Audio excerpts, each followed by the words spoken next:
आज लँड डेव्हलपमेंटचा पहिला दिवस आहे. क्षेत्रात आपोआप उगवलेली बाभूळची झाडं मुळासकट काढणार आहे. या झाडांना तीक्ष्ण काटे असतात, त्यामुळे शेतात वावरायलाही त्रास होतो. शिवाय शेती करायची असेल, एखादा प्रोजेक्ट उभारायचा असेल किंवा नारळ, चिकू, पेरूसारखी झाडं लावायची असतील तर ही झाडे काढणं मात्र गरजेचे आहे.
काम 4 वाजता सुरू झालं आणि थेट 8:30 वाजता थांबलं.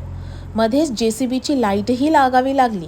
नीरज, माझी आई आणि मी आम्ही तिघेही जवळजवळ 5 तास JCBच्या मागे उभे राहून सगळं काम नीट करून घेत होतो. मध्ये एकदा टायर पंक्चर झाला, त्यामुळे अर्धा तासाचा ब्रेक घ्यावा लागला. त्यावेळेत पंक्चर दुरुस्त केलं आणि JCBमध्ये डिझेलही भरलं.